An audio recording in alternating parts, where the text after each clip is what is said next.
I'm looking at 2.6, number 10 here. I normally like to try to do problems from the students' questions. This one I could not. Well, when I tried to get into 2.6, for some reason my gradebook wasn't working right. So I think I fixed it for the future. So we're doing, this is question 10 and 2.6. Use the theorem of Pappus, to find the exact volume of a general cone created by rotating a triangle with vertices 0, 0, 4, 0, and 0, 3 around the y-axis. And there's a really nice video. I worked it out just the regular way, but Krista King, there's a video in the assignment to go through, and she does this problem specifically, and she does a great job of it, and she solves it in a general sense and then gives you a formula to do it without having to go through all these steps. But I went through all these steps, so it was really interesting though. I used her formula to verify, and I had this as the answer we're after. Okay, so we're at 0, 0. We're at 0, 4 and 0, 3. So it's this shape, and it's going to be going around the y-axis. So we'll end up with a cone that looks, do a dashed here, looks something like that. And what we're after, let's just go through all the little parts of this. So by this formula, excuse me, V, the volume equals A times D, and then he defines, or she defines, or the formula defines what A is. A is the cross, as this area of this.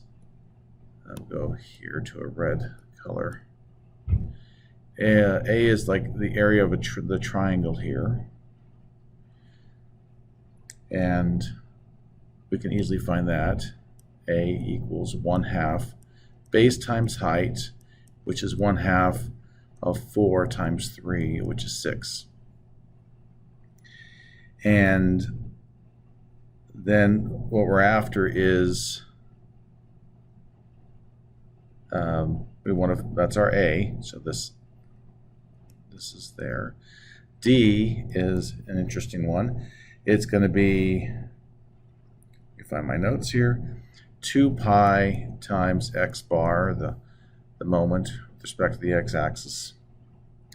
And so finding this x bar, that, if you remember from the other part of the notes from this section, is 1 over the area times the integral from a to b times x times the function of x dx.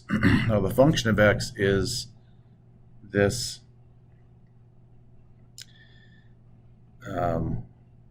what this height would be at any time.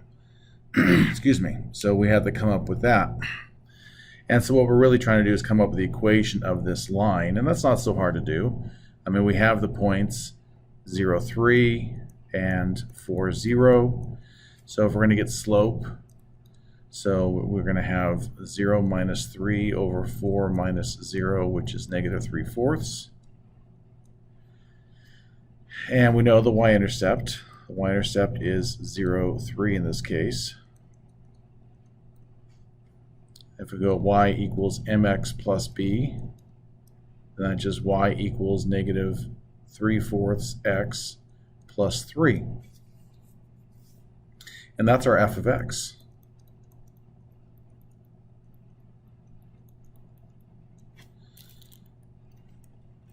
And so let's keep going with this one. Excuse me, give myself some more space to work. So we have x is going to be 1 over 6 integral. Now x is going from 0 to 4, so 0 to 4 of x times my f of x is this negative 3/4 x plus 3 dx. So it's 1/6 integral from 0 to 4 of negative 3/4 x squared plus 3x.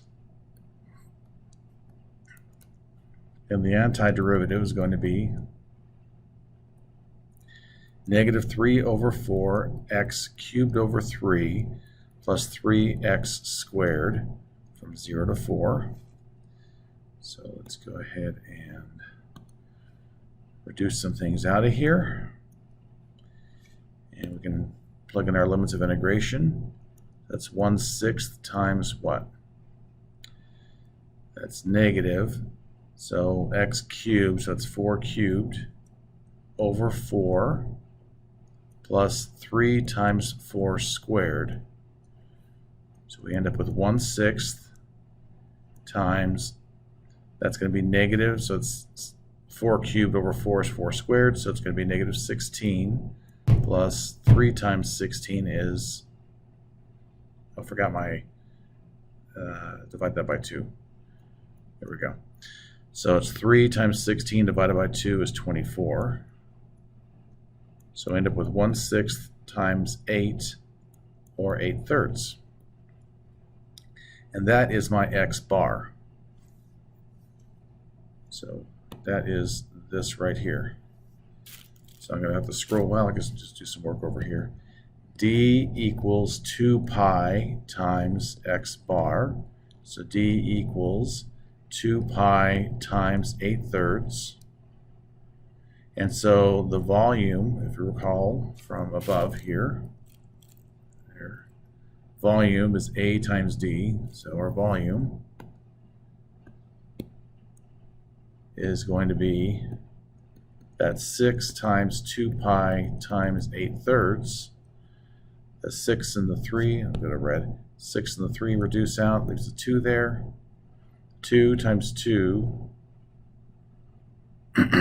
excuse me.